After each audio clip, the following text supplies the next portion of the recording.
I'm just thinking now, the gutless, conniving, cat-loving, double-crossing Red. How much of a stretch was that for Danny Orr McBride? Not much of a stretch, you know. That's, I think, why they cast me, is because I pretty much was this guy, you know.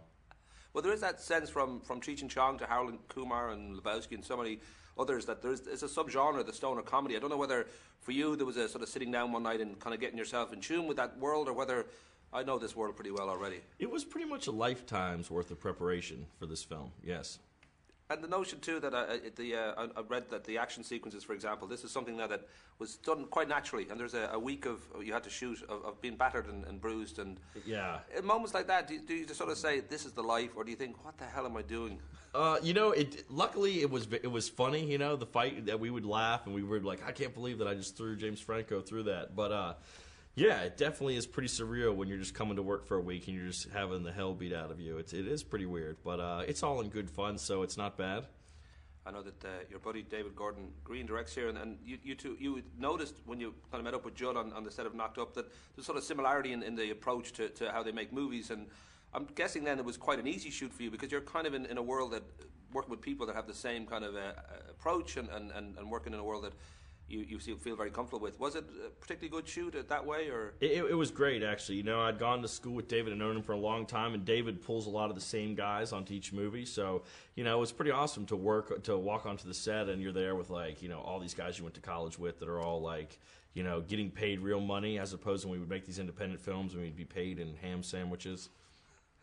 We should mention, too, that you have Tropic Thunder coming up, and this idea that, especially right now, you're on the very close to being an international jet-setting movie star. I don't know whether you feel I'm ready for this, I'm ready for my close-up, or whether you feel this seems to be happening to somebody else. I'm not it definitely feels a little surreal, you know, but yeah, it's like I see him and I'm like, oh, I'm such a small part of both of those films.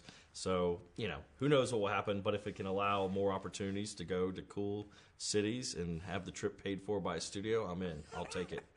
You started out in art school with David Gordon Green, and at that stage you wanted to direct and you wanted to write, and the idea that you've become, you know, known for your acting as probably more than the movies you've made and the stuff you've written. I don't know whether that's something you're still kind of reluctant about, or whether you feel this is great, I like this, I want this. Well, it's cool. You know, I don't have a headshot or anything. I never kind of pursued this alley, but it's definitely, I mean, it's a cool gig. It's awesome, and I think it's gotten me to a point where I will be able to make a film, but I'm not going to have to, like, hit my parents up for all their money to make it, you know. I want to put it on my own credit card. Maybe I can talk someone else into doing it, you know. Which might have been, I think, when you talk about getting the money together for the 2006, The Foot Fist Way, which you made with your buddies from the North Carolina School of Arts. Yeah. That seemed to have such a huge impact. People like Will Ferrell and Adam McKay, big fans of it, and Judd kind of got in touch with you because of it. I don't know whether at what stage you realised this movie is like some sort of great calling card. It just seems to have this effect that it's an underground thing for a lot of people, but they certainly noticed it. Yeah, it was definitely weird. You know, we put that movie, it was just me and two buddies, Jody Hill and Ben Best, these guys I went to the School of the Arts with as well, and we had been living in Los Angeles for, I guess it was like 7 years at that point, and just doing nothing we enjoyed doing or were particularly proud of doing. And yeah, we were just like, let's just do this movie. We'll see what happens. And worst case scenario, we have very high credit card payments, and you know, and we're back at this place. So we did it, and luckily we did, because it definitely kind of changed our lives. The notion that I mentioned already that Tropic Thunder is coming around. You've shot Land of the Lost with Will Ferrell for Brad Sibling, a very good big budget. It sounds a good movie, but big budget comedy. You've got the HBO pilot. What is it? Do you know the name now? Well, when we shot the pilot, we called it Eastbound Down, but we don't. I don't think that's going to be the real title. We stole that from the theme song to Smoking the Bandit, so I don't think we're allowed to name it that without being sued. But then and you've got, hopefully you're thinking about Precious You and Your Highness as scripts that are kind of might come to fruition. Does it feel like every kind of waking hour now is kind of things are moving and you have to keep making decisions and sort of get this rolling and have that plate spinning, or I don't know whether it sort of feels relaxed, whether It definitely is a lot of work. I mean, that's the thing with coming from the writing background. It's like I would just kind of like to use these opportunities to try to get a lot of my writing out there and the stuff I've been working on. So, you know, a lot of times I'll just like, you know, I'll definitely work around the clock on my scripts and just try to not lose any opportunities. The idea that I think it just seems such a short space of time from playing bust ass in All the Real Girls to being in something like Land of the Lost. It's such in Hollywood terms, it seems like a weekend that this has all happened. I don't know whether it feels a little vertigo-ish for you, whether you're kind of not quite sure what exactly happened here. You know, it definitely feels. You know, after all the Real Girls, I really just did that as a favor for David, and so after that, I didn't have any intentions upon pursuing acting anymore. I just went back to what I was doing, and it's definitely weird that everything has gone back that way. I'm impressed though. You actually know more about my career than my own family does. So hats off to you. It's my job. Talking about family, I was going to ask about a name like Danny McBride. It's almost, I'm sure there's a ballad. There's Willie McBride. I'm sure there must be a ballad for Danny McBride out there somewhere as well. Hopefully. Maybe we'll write it tonight. I think we should. But I don't know whether you kind of are aware of where exactly that line comes from over here. You know, I know that my dad does have relatives here, but I'm not sure who they are. But I intend to find them this evening. Because you could own a castle or even a county. You don't know. That'd be cool. I'd take it. Yeah. I should also ask the R in your name. I don't know what the R stands for.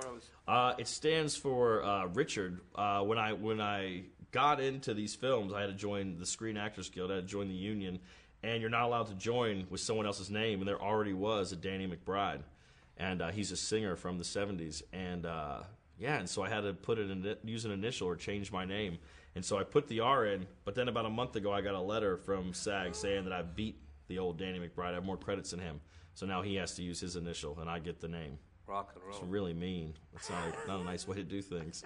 I should finish by asking if there's a sense of like, just as I say now, with the Entertainment Weekly, for example, did a big piece on you recently, and if there's a kind of a game plan for you, whether you think, well, ultimately I'd like to be, where Seth is or where Will Ferrell is, or whether you really would like to be where David Gordon Green is in 10 years' time, where you kind of be known for films you made rather than you're that really funny guy that I would just like to carve my own path. I think with this TV show, we're definitely doing something really different with it and writing that and producing it, and I definitely want to step behind the camera as well. So I just want to keep moving so I don't get kind of labeled as one thing for too long.